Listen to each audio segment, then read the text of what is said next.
Jadi kali ini kita berdua mau cerita soal anak kita, Anak pertama kita. anak pertama, namanya Ali Putra Zainal yang didiagnosa oleh dokter speed delay. Speed delay itu lambat bicara ya. Ya, lambat bicara, kurang fokus, terus apa lagi ya? Jadi emang susah komunikasi dua arah gitu, kayak Dipanggil aja dipanggil susah, susah, bicara nggak jelas. masih bubbling kayak Nah iya, dia lebih suka ngelihat yang roda-roda berputar gitu. Iya, jejer-jejerin mainan. Nyusun-nyusun ya, Iya. nyusun-nyusun mainan, jejer-jejerin mainan nih, kayak mobil tuh kalau misalkan ada 5 mobil tuh disusun itu biar lurus lah, biar sejajar. Terus sebenarnya kita lebih pengen cerita awal anak kita itu divonis delay, terus perkembangannya seperti apa sampai dengan hari ini, dari mulai umur berapa. Sebenarnya yang lebih tahu tuh istri saya, karena saya kan lebih sibuk kerja di luar, waktu di rumah lebih banyak anak saya ini sama ibunya, jadi sebenarnya dia yang lebih tahu ceritanya seperti apa. Dulu sih awalnya kita denial ya, nanti bilangnya nanti juga bisa, orang-orang di luar juga bilangnya nanti juga bisa itu mah. Terus katanya apa ya, emang dulunya sih handphone ya, mungkin karena handphone juga. Iya. Karena emang saya sendiri di rumah, jadi nggak ada yang jagain, kadang kerepotan ketika masak, ketika beres-beres rumah, jadi saya kasih handphone biar anteng, ya itu kesalahan saya sih sebenarnya. Jadi gini lah sebenarnya, saya pribadi sih agak bingungnya begini. Kita berdua ini kan tinggal di Cilegon dari pertama menikah, ngontrak di satu rumah kecil, jauh dari saudara. Mungkin ini sedikitnya pengalaman buat teman-teman semua yang ada di luar sana kan, yang sama kayak kita berdua. Jadi karena emang saya kerja, mungkin pas istri lagi sibuk ngurusin rumah tangga, kayak ngepel, masak, nyuci gitu, di saat anak lagi nangis atau nggak ada. Ya karena kita nggak ada keluarga nih, tetangga kontrakan juga ya di sini ya masing-masing lah ya. Jadi bingung kita kan kalau misalkan menitip gimana ya, solusinya handphone. Iya, ini saya emang benar-benar nggak tahu juga, kitanya kurang ilmu buat apa ya, tentang Gimana ya, namanya anak pertama ya, mungkin teman-teman juga kan ngerasain ya susahnya, bukan susahnya ya, maksudnya kayak terbatas lah ilmunya kan. Kita belum punya pengalaman, kecuali anak kedua ketiga kan gitu, kita anak pertama jadi serba bingung. terus nggak ada yang ngasih tahu juga. Gitu kan namanya. Sebenarnya gini ya, kan semua orang tua kan punya ya karakter masing-masing ya, termasuk istri saya kan. Ada yang senang bicara kan sama orang lain, ada yang lebih senang di rumah gitu kan. Jadi ya mungkin salah satunya ya ini, sering di rumah, jadi kurang ngobrol lah. Tapi ya overall semuanya ya sudah terjadi kan. Sekarang anak kami diagnosanya itu speed delay. Sekarang juga lagi terapi. Jadi gini lah, kita sedikit ngejelasin biar awalnya itu seperti apa, di umur berapa sebenarnya si Ali ini udah mulai kelihatan bahwa oh iya ya, anak saya ini sepertinya ada kelainan atau apa ya, kalau disebutnya sama orang-orang itu anak emas ya, anak istimewa. Nah itu Ali itu sebenarnya ibu tuh inget di umur berapa sih sebenarnya Ali? Sebenarnya gini, kan kata orang tua dulu, kalau dia nggak ngerangkak, kalau dia jalan duluan, dia bisa ngomongnya telat. Nah dari situ kan Ali tuh sama sekali nggak ngerangkak, dia langsung jalan. Jadi Ali langsung jalan ya? Iya, sama sekali nggak ngerangkak. Sebenarnya sih kalau kata dokter, emang kalau merangkak itu yang penting. Nah ini menarik nih. Kan kalau saya nih sebagai seorang kepala rumah tangga atau ya namanya cowok ya nggak terlalu mengerti gitu. Jadi kalau kata dokter, proses merangkak itu penting loh. Ya, stimulasi merangkak itu penting banget. Jadi ya Jadi jangan, kalau lagi anaknya merangkak tuh, dari merangkak itu jangan apa ya, jangan suruh berdiri gitu, pengen cepet berdiri, enggak, biarin aja dia merangkak. Jadi nggak usah, ya ini berdasarkan pengalaman kita aja ya. Ya, pengalaman kita, terus dikasih tahu juga sih dari baca-baca juga. Baca-baca apa? Ya itu stimulasi perangkap memang Kayak artikel penting, gitu ya. kan. Ya biasa kan, ya namanya kita nggak tahu apa-apa, nggak punya ilmunya kan, ya paling searching Google gitu. Iya.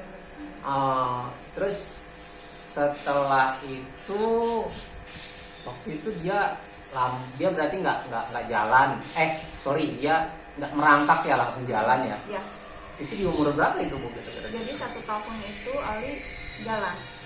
1 tahun dia udah langsung bisa jalan teman-teman. Iya. Jadi udah, tapi nggak nyampe lagi. Hmm. Ya malu nggak, saya lupa gitu, kebanyakan fokus kerja. Istri yang lebih tahu. Terus setelah 1 tahun itu dia nggak merangkap, langsung jalan. Setelah itu ketahuan ibu ngerasa feeling nih, wah si Ali ini susah itu, maksudnya berbeda gitu. Umur berapa ya waktu itu? Nah, dari 1 tahun ke 2 tahun mungkin ya, 2 tahunan itu kayaknya baru ngerasa ngeh. Dia itu beda, soalnya kalau dipanggil kan suka nggak nengok, kalau ngomong juga babbling, masih babbling, nggak kayak teman-temannya ya yang lain di sini. Kadang bisa panggil mama, ayah, atau ibu, atau bapak. Dia sama sekali nggak. Jadi nih buat teman-teman nih, pertama kali kalau misalkan ngelihat hal itu ya, maksudnya ngerasain hal itu tuh dari pas dia dipanggil susah ya, Dipanggil nggak nengok. kan biasanya gini ya kan, anak kecil tuh walaupun 1 tahun, satu tahun setengah lah ya, karena ngelihat orang lain juga, saya kan baru punya anak pertama ya, itu kadang kalau dipanggil kan adalah responnya gitu. Ini Sama sekali nggak ada ya. Nggak Itu tuh ada. patut dikhawatirkan itu, jadi harus segera ditangani. Sebenarnya saya sendiri sih denial ya, kayaknya nggak mungkin deh punya anak speech delay lah, nanti juga bisa kemakan omongan sama dari orang tua lah, dari yang lebih tua gitu, yang berpengalaman, bilangnya nanti juga 3 tahun bisa ngomong, nanti juga bisa ngomong, soalnya ini mah jalan dulu katanya gitu. Ya, jadi kan ya ada banyak cerita, saran yang mungkin masukan kan, ya sebenarnya mereka baik ya untuk ngasih tahu kita biar kita nggak terlalu khawatir kan. Saya sendiri ya mikirnya biasa aja, ya namanya cowok mikirnya biasa aja, sampai sekarang di umur 3 tahun 4 bulan hal itu belum bisa ngomong jelas. Jadi ya kadang kontak mata juga hilang, susah lah gitu kan, kecuali ya kita pegang kepalanya gitu kan, kita panggil Ali. Tapi kita jangan lihat dia yang sekarang, tapi perjalanannya ya. Iya. Sampai dengan di umur sekarang apa aja yang udah kita lewatin, caranya seperti apa kan gitu. Nah, kita mau berbagi sedikit soal hal itu gitu. Iya. Nah, oke. Kembali lagi nih, bukan waktu itu udah di umur 2 tahun ya, udah merasa. Ya. Nah, terus waktu itu pertama itu kita ngapain ya? Ingat gak? Searching ya. Tentang apa sih? Speech delay, autism, ciri-ciri kalau misalnya dia nggak nengok, kalau dipanggil terus nggak fokus, main roda-roda, dijejerin mainan, kalau mainan tuh. Ya awalnya sih itu ya, jadi maksudnya searching ya syukurnya sih kan sekarang ada handphone, Google kan. Iya. Jadi ya kita coba cari. Tapi ya belum concern sih waktu itu, maksudnya ya masih anggap biasa aja ya, karena saya yang lebih ngomongin dia sih sebenarnya, yang ngerasanya ini sih biasa aja kan, intinya nanti juga bisa. Kita sebagai cowok kan ngingetin aja sebetulnya gitu, ngasih support biar nggak terlalu kepikiran, karena ini kerja kita udah kepikiran, banyak kerjaan sampai rumah kan kepikiran lagi, jadi intinya kayak gitu. terus sampai ada satu waktu kita mutusin, ya mungkin dia sih ya, karena sering ngomong ngeluh, ya udahlah kita bawa terapi kalinya kan gitu. Terapi pertama kali itu di Jombang ya, kota Cilegon ya. Kita berdua ini tinggal di Cilegon, Banten ya. Terapinya, nama tempat terapinya itu apa? Fisioterapi, kalau nggak salah fisioterapi center. Iya, fisioterapi center. Nanti di Google aja deh kalau yang. Pokoknya di Cilegon, di Jombang kalau nggak salah itu, daerah Jombang. Nah, kita coba ke sana. Sebenarnya kita bawa dasar karena emang awalnya sudah ke rumah sakit Kurnia ya. Iya sih pertama. Ke spesialis anak. Ke situ dulu ya. Sorry, ke situ dulu. Ke situ dulu kita terapi untuk pertama kalinya. Nah, kan ada nih video-video yang sudah saya upload kan, itu tuh proses terapi pertama kali di mana anak kita itu nangisnya sampai kejer. Emang pas nanya juga banyak anaknya kayak gitu ya. Kalau pertama terapi itu pasti kayak iya. gitu. First time itu pertama kali mereka terapi pasti kayak gitu. Nangis kejer. Susah. Berapa kali sih? 2 atau 3 kali ya? Karena emang kemungkinan karena biaya juga.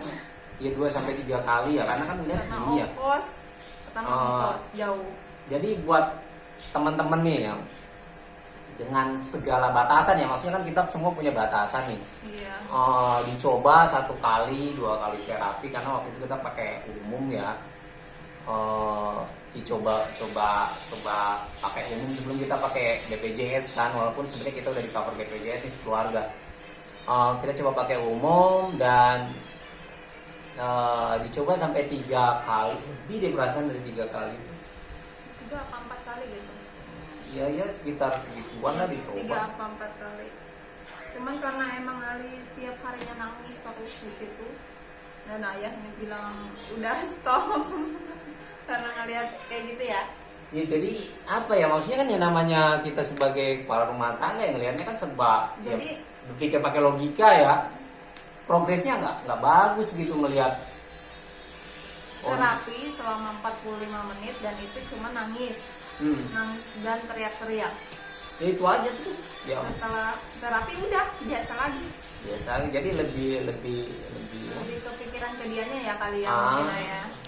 Gitu kali ya. Ya intinya gitu aja pokoknya. Nah setelah itu disaranin teman karena gini, saya punya teman nih satu kerjaan, dia juga punya anak ketiga kalau nggak salah. Mungkin di sini ada nih, ya barangkali dia nonton nanti ya Pak Gus lihat. Terima kasih lah buat semuanya buat ngasih masukan ke saya, sehingga saya berpikir oke lah kita pakai BPJS. Kita coba lihat dulu nih sistemnya seperti apa, rasanya bagaimana gitu kan, keadaannya nanti seperti apa, kita coba sampai kita minta salah satu rujukan ya, surat rujukan dari klinik yang dekat karena dekat kontrakan kita kan, untuk dirujuk ke rumah sakit Kurnia untuk ketemu dokter spesialis anak. Ya dan minta saran nih dari dokter itu mau kemana gitu arahnya. Kalaupun iya kita mesti kembali lagi ke fisioterapi ya. Terapi ke tempat Jombang yang tadi ya kita kembali lagi gitu kan. Tapi kan karena awal kita udah coba pakai BPJS nih, sehingga ya udah masuk dapat di RSKM Rumah Sakit Krakatau Medika Cilegon ya, istilahnya ada di Cilegon, Banten. Dari situ juga kan kita nggak langsung ke spesialis dari Rumah Sakit Kurnia, nunggu berapa bulan dulu. Iya. Baru kayaknya iya nunggu, emang masih denial tadinya, emang benar-benar dari situ kan lama lihat progres Ali masih kayak gitu, ya kita putusin lagi udah ke rumah sakitnya. Udah, itulah ceritanya, yang lebih tahu dia lebih ngerti ya sebenarnya. Kalau saya namanya cowok, ya mungkin cowok-cowok semua juga ya mungkin lah lebih bagus dibanding saya, tapi emang kenyataannya begitu. Terus setelah itu kita dirujuk ke RSKM untuk dokter spesialis anak. Spesialis anak ya, itu dokter siapa namanya ya?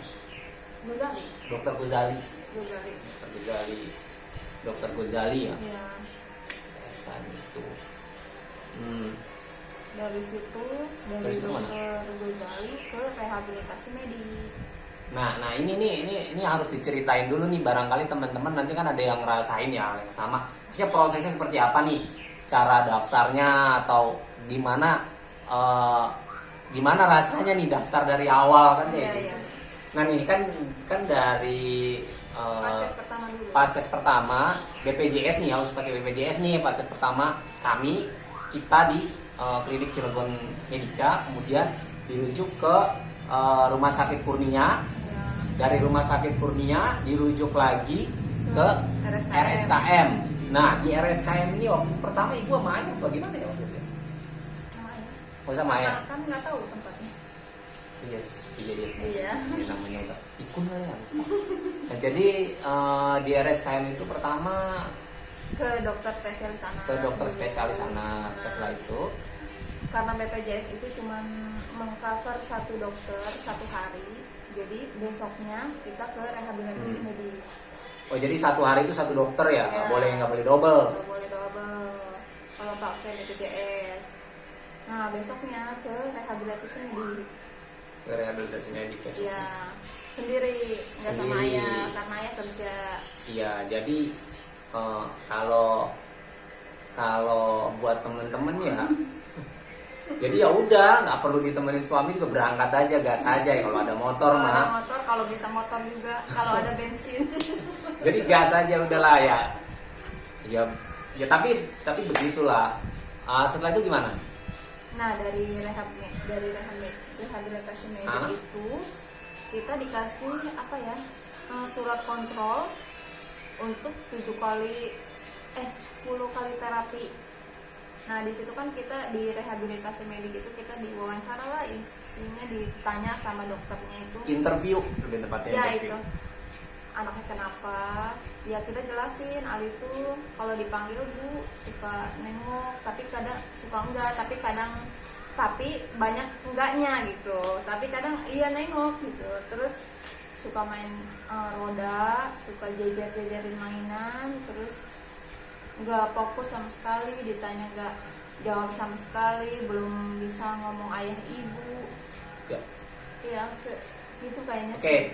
nah setelah itu pokoknya interview tentang tumbuh kembangnya si Ali, kondisi Alinya gitu seperti apa kan, dia seperti apa di rumah, seperti apa, kenapa dia seperti itu, dari kapan kan gitu, ya lebih ke arah penyebabnya, ya cari penyebabnya dan solusinya seperti apa ya, namanya dokter kan punya cara tersendiri lah buat ngasih tahu solusinya bakal seperti apa, nanti terapinya terapi apa kan Iya. begitu.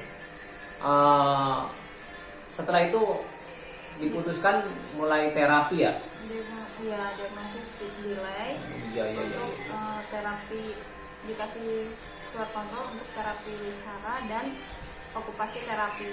Iya, jadi nggak bisa langsung ya teman-teman, nggak bisa langsung terapi gitu enggak. Iya, karena Jadi BPJS. mesti ikutin prosedur yang ada karena kan kita pakai BPJS ya. Ya. Oke, setelah itu dari Dari situ dokter apa tuh tadi? dokter rehabilitasi medik. Rehabilitasi medik ya, rehabilitasi medik. Jadi buat teman-teman itu ya sebelum terapi harus ke dokter rehabilitasi medik ya untuk dapat satu surat Surat kontrol di mana kalian bisa terapi itu sebanyak 10 kali dalam waktu 1 bulan. Ya nggak? 1 minggu 2 kali. 1 minggu 2 kali. 1 bulan berarti 8 kali. 8 kali. Oh, 8 kali. Nah, setelah pokoknya 10 kali kalian terapi itu kalian mesti buat surat baru. Iya. Sekalian kontrol ya, artinya perkembangan si anak ini setelah 10 kali terapi itu kayak gimana gitu. Ada perkembangan atau enggak? Ya, gitu. Apalagi? Apalagi ya? Mungkin sampai di sini dulu aja ya kali ya ceritanya. Jadi nanti kita lanjut ke part 2. Iya. Ya, kita sambil inget-inget juga sih sebetulnya waktu itu biar ceritanya lebih jelas ya, lebih rinci gitu kan seperti apa. Soalnya Lupa ingat sih sebenarnya, kita berusaha ingat karena buat video ini dadakan. Saya paksa dia untuk buat ya karena kan ya gimana ya. Saya rasa kita harus cerita buat bagi-bagi ilmu ke teman-teman, siapa tahu teman-teman mengalami hal yang sama. Iya. Intinya kita lebih ke sharing dan saling support lah. Siapa tahu teman-teman Dan punya. minta saran juga Nah dari itu teman-teman. maksudnya saling support. Itu artinya ketika teman-teman bisa melihat video ini, teman-teman punya hal yang sama atau mengalami hal yang sama, Dan minta saran juga. bisa komen kan, berbagi ilmunya, pengalaman teman-teman seperti apa, pengalaman kita seperti apa, ya bisa komen-komen lah, ya berbagi kan, berbagi itu kan nggak bayar kan ya. Oke, sampai di sini dulu teman-teman. Kita lanjut ke part 2. Ditunggu video selanjutnya dan jangan lupa like, comment, and subscribe. Dadah. Assalamualaikum warahmatullahi wabarakatuh.